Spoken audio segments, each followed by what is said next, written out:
sounds like you're at a sticking point at that $3 million mark. What is your goal and what do you think it's going to take to get there?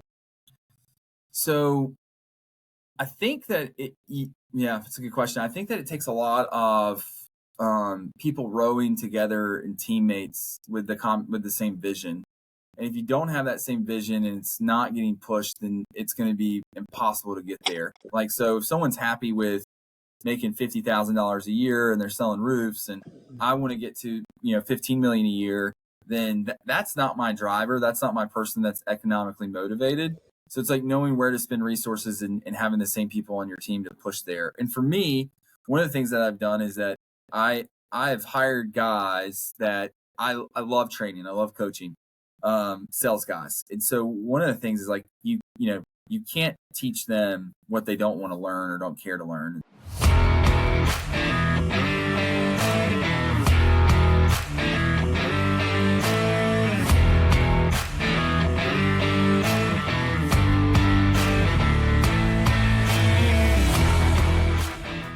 Okay, guys, welcome back. Another episode of the Builder's Bible Podcast. And I have a good friend of mine on the show today. And I offered him very little preparation. I'm actually throwing him right in with very little prep. His name is Will Sessions. He owns a company called EcoShield Roofing. And Will is a friend of mine from Campus Outreach. We've been on summer beach projects together.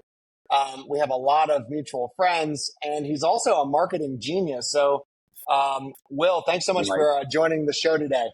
Hey, happy to be here. Thanks for having me. Well, cool. Let's dive in, dude. So the Builder's Bible Podcast is all about people that are doing things in the sphere of buildings, and you're doing roofing, but I think you also have a renovation company, right? Yeah.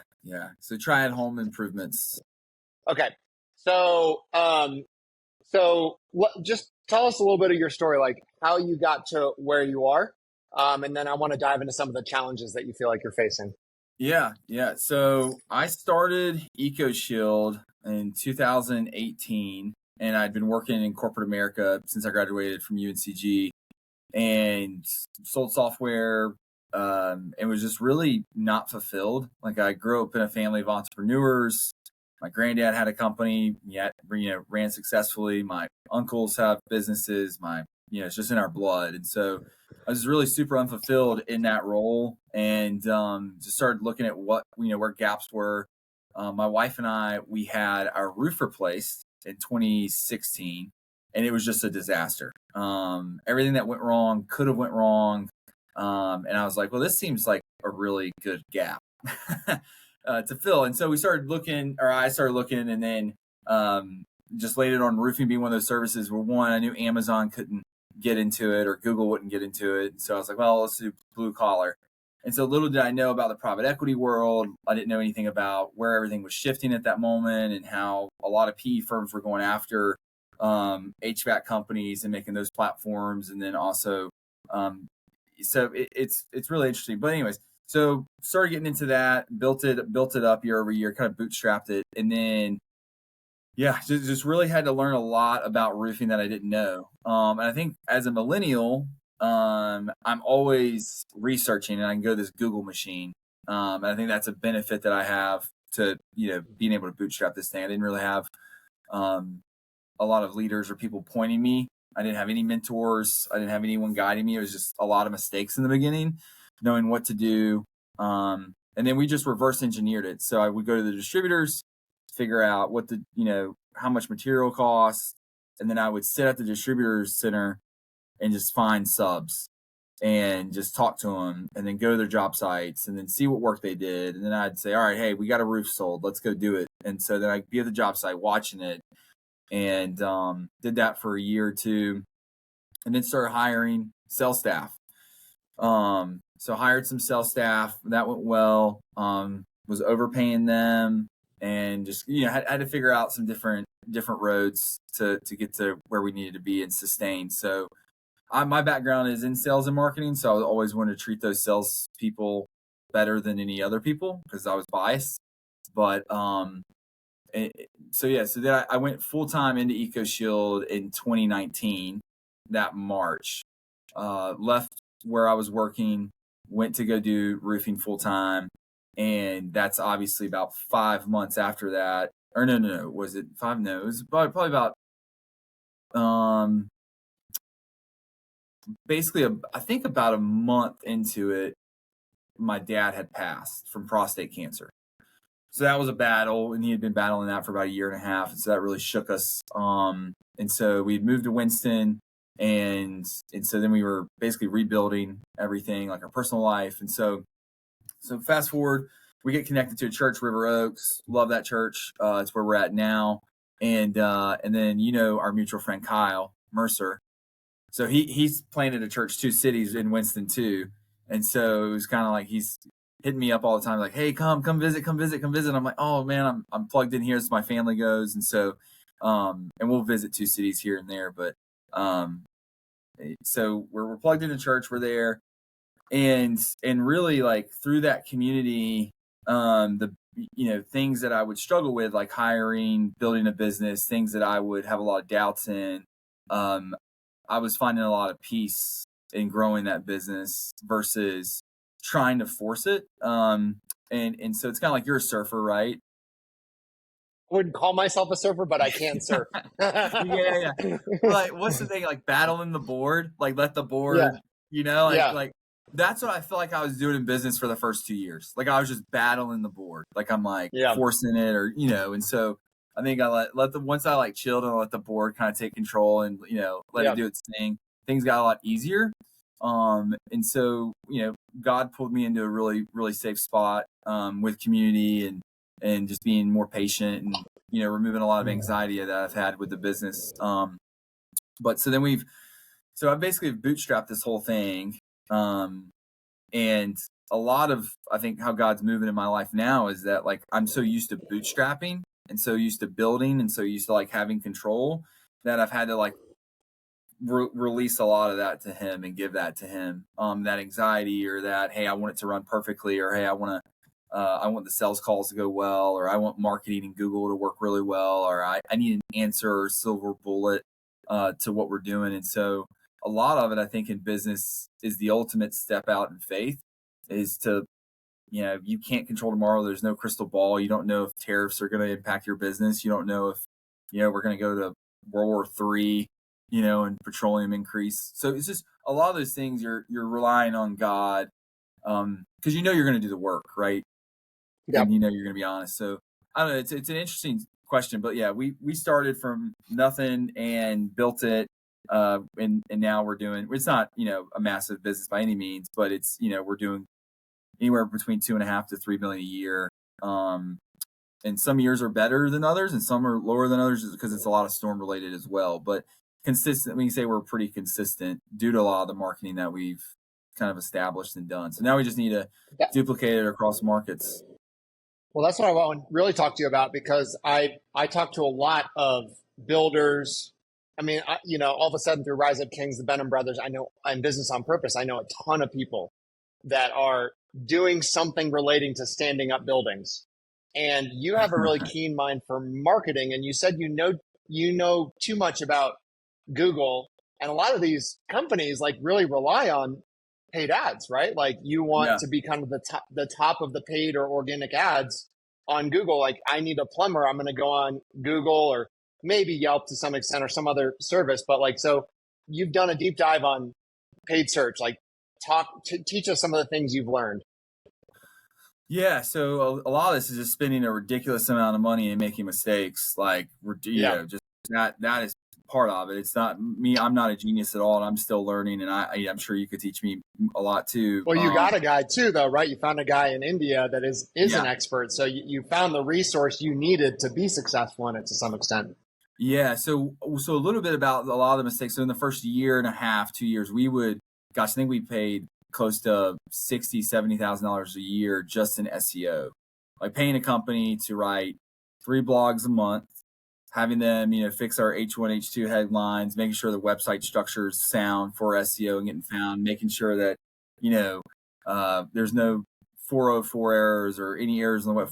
It's all those errors or 401 errors are taken care of and redirected, making sure our pages are indexing and the site maps getting built right. Like, all of those things. And it sounds like gibberish when you're meeting with someone that's charging you that much and you're just I was trusting about to them. ask you, what is the H1, H2 thing you just said? What does that mean? It's like header tags on your landing pages. So it's like, like you want it to be, it's like what Google picks up on when they crawl it. So let's say that your H1 tag is like best roofer in Winston, right? Well, you can punch yourself out of getting crawled if you're too wordy, or if you're trying to do like black hat tactics. Like one tactic in H1 is to say roofing replacements in Winston-Salem, or best roofer in Winston. Like you want your H1 to be like what the topic is. And so, Google makes their money off of serving up the best information to their customers.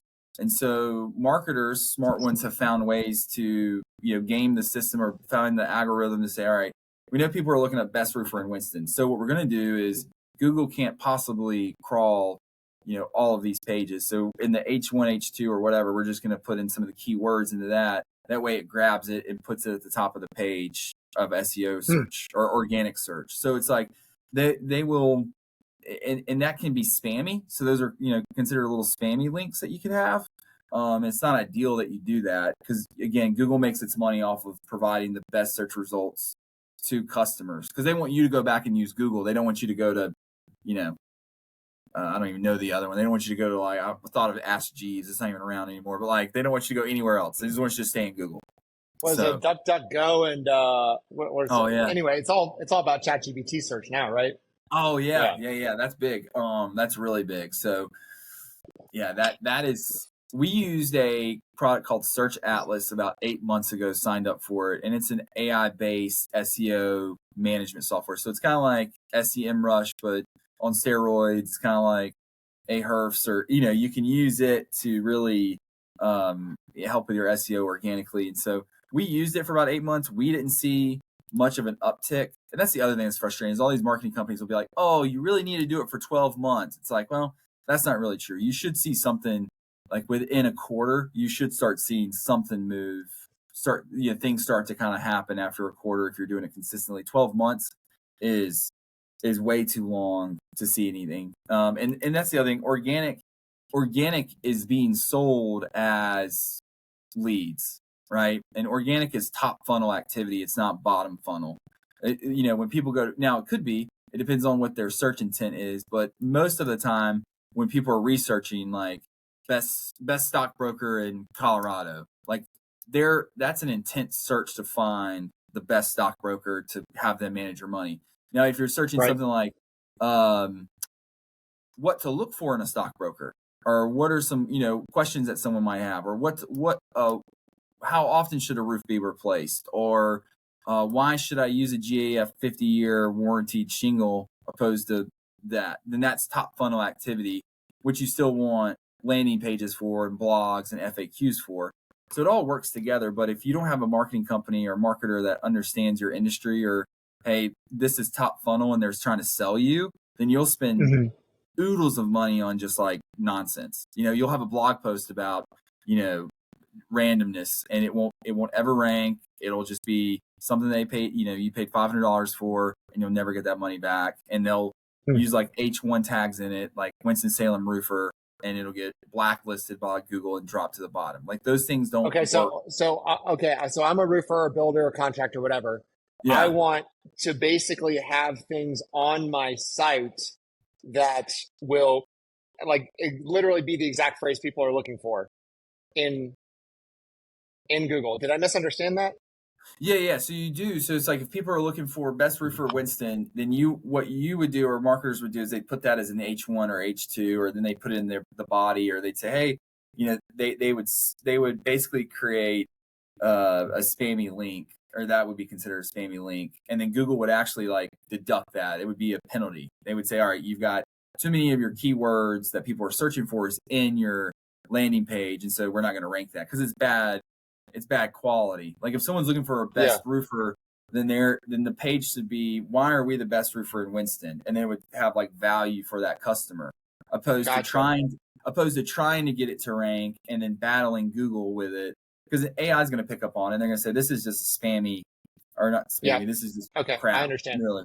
Yeah. It's like when you walk into the deli and it's like best hoagie in Brooklyn. And it's like, wait a sec.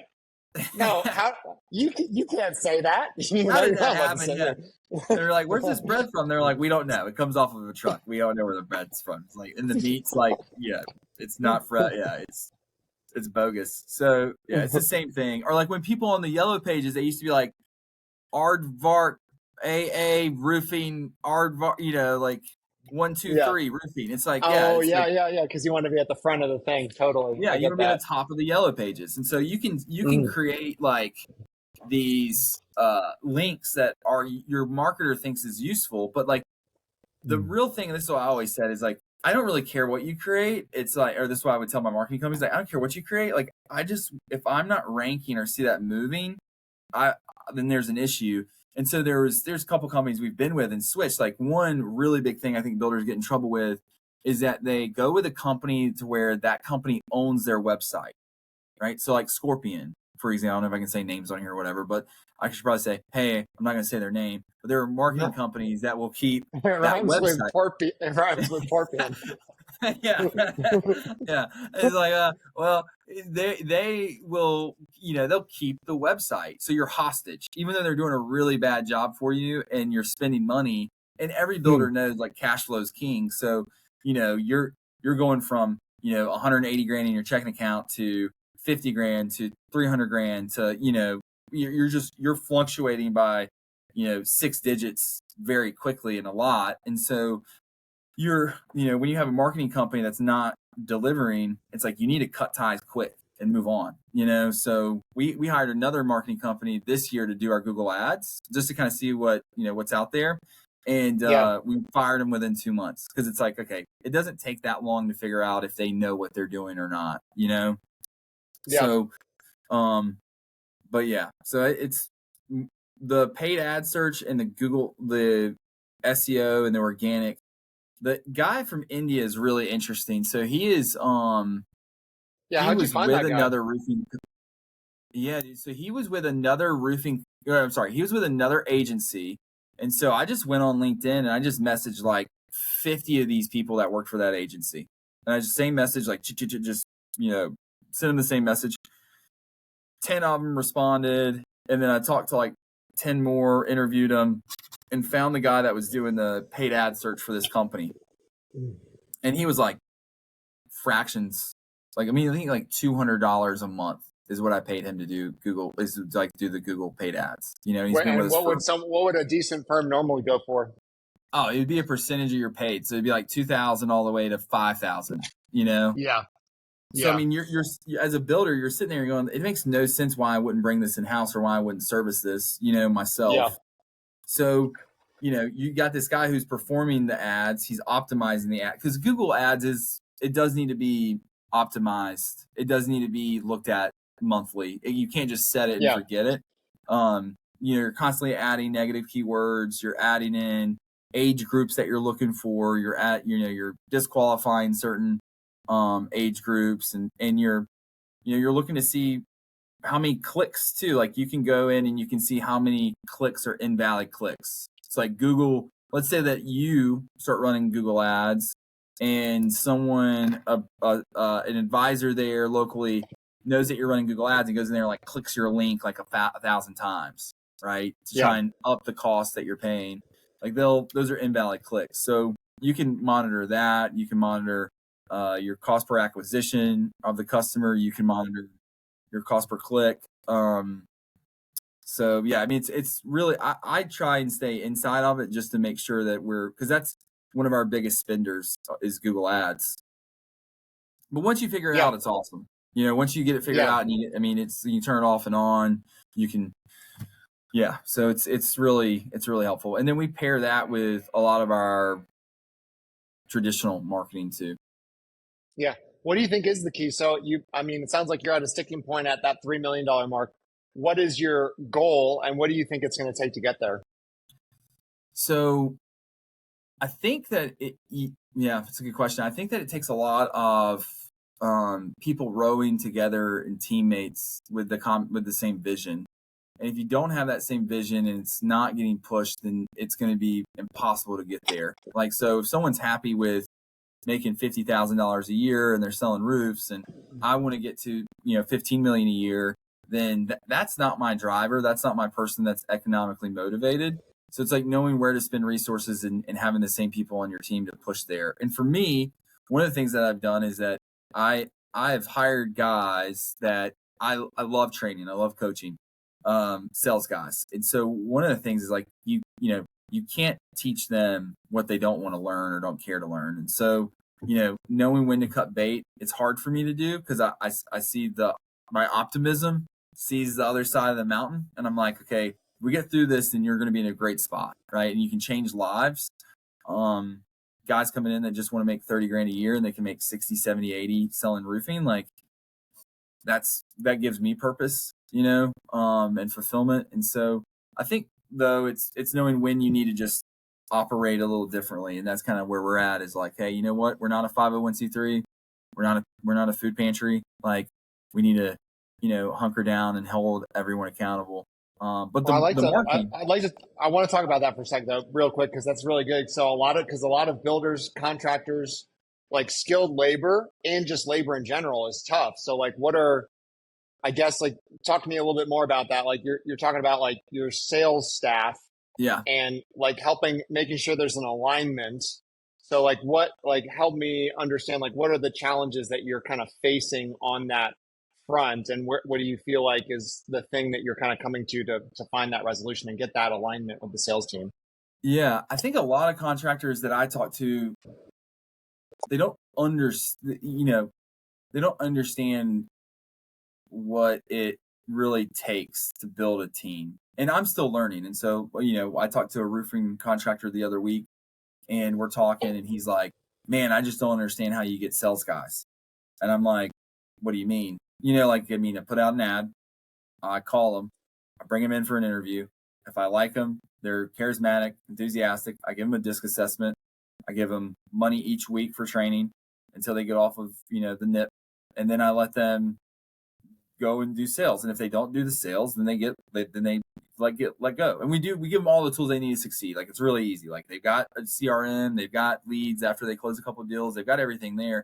It's really up to them to then hold themselves accountable. So I think in different markets you run across different personas too of salespeople.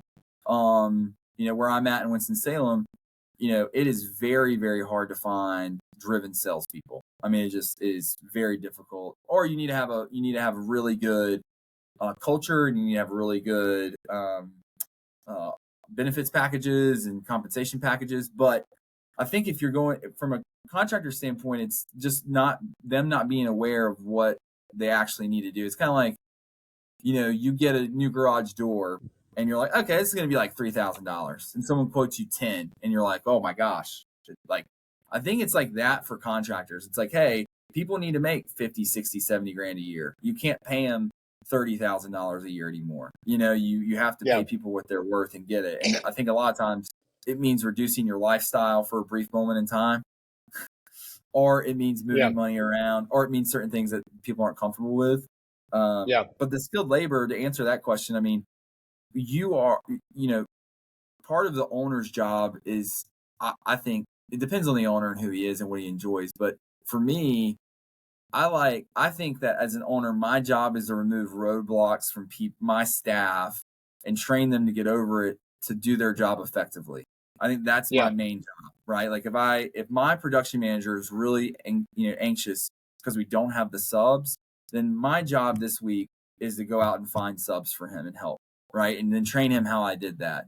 And so like, it's always going to change based on like where you're at in your business, but like, that's our goal. So if we do run across, luckily, thanks, praise the Lord that we have really good subcontractors, and we have really good, and a lot of that is because I made so many mistakes and I'm not from the roofing industry, right? I never justified the mistakes that we made. I never was like, oh, well, that's just roofing, don't worry about it. I was like, no, that's unacceptable.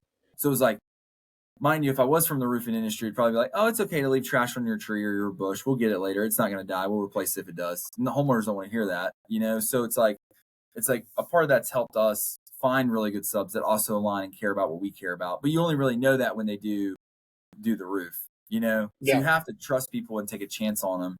And then through that, you're able to really see who they are. So you can give me a resume, like a sales guy can give me a resume that says he sells 5 million a year. It's like, you can show me better than you can tell me, So when guys do that, I role play with them and I say, all right, here's 2 leads, go run them. Yeah. What is your tech stack out of curiosity? So like CRM, project management, like what tools are you using? And then maybe what are a couple that, are kind of like sleepers that you've used either for marketing or whatever it might be? Yeah. So Search Atlas is cool. I like if you're starting a contracting business and you need entry-level SEO work and you need some help and someone can build your website for, $1,000, get it SEO, get it SEO happy. Then what I would do is I would get Search Atlas and I would dive into that a little bit. It's basically an SEO tool to build around AI. And so you plug it into your WordPress, you put it in there, and then it just like scrapes and pulls. I mean, it's a really cool tool. It didn't work real well for us because we were already built out our WordPress, but Search Atlas is a cool new tool. It's probably been around for 9 or 8 months, but I would look into that if I'm starting out. And then I would also look at SEMrush. We used to have a subscription to, we don't anymore. We use Ahrefs.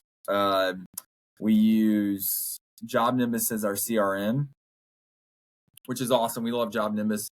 We use Go High Level as another marketing tool. Drip campaigns, email marketing. What's Job Nimbus? It's a more of a production-based tool. So when we get an order in and we want to build that order, we're allowed to, do a lot of different things, like send proposals that are pre-built. It was basically created for the roofing industry or contractors. Interesting. But it's almost like it's not as cumbersome as some other software, but it's still, you can build your own job boards in it. You can build your own contacts. You can split locations. So for example, we have Triad Home Improvements and we have EcoShield inside Job Nimbus. And so, we're running out of the same office, the same building, same location.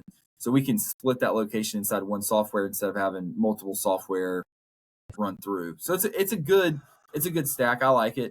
Or it's a good, CRM. And then obviously we use everything with Microsoft. But really we try and keep another place where we're at, we're not going to have as much internet. And so we use Sales Rabbit. Sales Rabbit is a door-to-door knocking software. We use it as the canvassers are out knocking doors. It's been a really good tool. Landglide is another tool. About $100 a month per person. $100 a year per person. But what they can do is you can see who owns that property. So Sales Rabbit and Landglide are basically the same thing, but Landglide I think is a little bit user friendly. Sales Rabbit is really for tracking your sales staff and making sure they're being held accountable to what they're knocking. So your sales staff, they're comped basically 100% commission except during training. Yes, yeah, 100% commission except during training, and then we give them 10%. We give them 10% on every deal that they close, and we give them 6% on anything we give them as a lead. So again, it's usually industry standard. We don't do profit splits. We don't do profit sharing. We just keep it simple and say, hey, your main goal is to drive revenue. Your main focus is what are you bringing in, right? Don't worry about the profit. We'll worry about the profit. You just need to sell deals, because a lot of roofing companies will do like 5, 50, 45 splits or 10, 50, 50s. And it's like, as a sales rep myself, I'm kind of like, okay, you can adjust profit and gross margins however you want. Like you'd say, oh, our overhead's 15%. And, and then our profit on this job was really lower than what we anticipate. So we're going to be split. I think those are used for companies that don't have costs split up or don't have true cost of what it is to run a project or have really good project management. So we've got a production manager and he runs. So our workflows, we have someone that they submit the folder, sales closed, folder either electronically or in person. We get that, we double check the folder. It has to have all these items in it. Then once that's checked, it's quality controlled. We send it to Josh. Josh checks it for production, and then we schedule the build. So I mean, it's really easy what we do and simple, but we just want to make sure. And if it doesn't meet a certain margin, then we don't do the job. And we're like, hey, this is low. You need to go get more money, sales rep. Dude, I feel like I have so many things I want to talk about, but I just want to ask you like maybe a couple more questions. So talk about AI. Like, I like that you said this is kind of Google or Amazon proof industry to some extent, but like, how do you see AI technology shaping roofing and maybe even just like contracting in general? Yeah, there are so many tools that are out there right now. I mean, when you look up AI, it's like, I mean, it's endless amount, and they're all getting gobbled up and bought. I don't know exactly where it's going. And I wish I had a clear answer on it. I think a lot of the mundane tasks that are getting done or have to be done will get done through AI, like scheduling. Because I mean, all you have to do is look at a calendar, get it scheduled, email the homeowner, confirm that it's the right date. I think that it still has a few years left to get to that place, because the homeowners, our personas that we're selling to, they're 50 and plus, right? Like they're older, they may be adapting to some technology, they may not be adapting to it. Very rarely do we do a roof for someone sub 40. Like, I mean, it just doesn't really happen. And so I think eventually it will get there, but I think that still there's this it will definitely, AI will definitely be more of a sales tool or a production tool. I don't think that it'll replace too much of what we do, but I don't know. I mean, there's a lot of tools that are out there. Like I'd love to have a tool that was like a sales manager tool, like a role playing tool where it's like an AI agent that role plays and also role plays as an insurance agent or like a homeowner. Dude, I want to talk about that because actually that exists. So that's interesting you say that.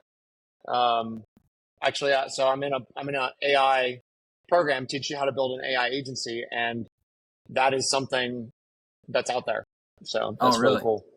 Yeah. Yeah, that's awesome. Yeah, dude. I because we hire in cohorts, so it's corporate for groups or big classes. Yeah. But so we hire in cohorts. So we'll hire 5 people, 6 people every month, and then we'll move to train them for a month, and then have a next training class the following month. And so a lot of my time is spent just training on sales. Hey, this is our sales. This is what we say in a sales meeting. This is how you role play with an insurance agent. This is your role play with. I mean, it's just I'm there training and coaching. So it's like there's some other software. Like we don't use Rilla. I think it's an expensive tool, but we don't use Rilla. It's a kind of a ride along app that listens to you and then takes notes on what you said. It's RILLA. Rilla. Yeah, but a lot of guys use it. I mean, an ad for that. Mm-hmm. It's a good tool, but yeah, I'm spending most of my time strictly just training guys. What's one thing we haven't talked about today that lights you up? You want to talk to the audience about? Yeah. I think that there's a lot of potential in this industry. I think that there's a lot of growth, and there's one of the things that I think that I wish that I would have known earlier was how much money is accessible out there. Like growing up with family and business, like you knew that there was, money out there, but you didn't know the amount of money until like really it never hit me till like 3 years ago. And I'm like, there are roofing companies getting sold for 6, 7x net income. I mean, you're just like, wow, and you got HVAC companies getting rolled up. And so, people are throwing their money in this, and it's a really good industry. It's a really good time to be in construction and contracting.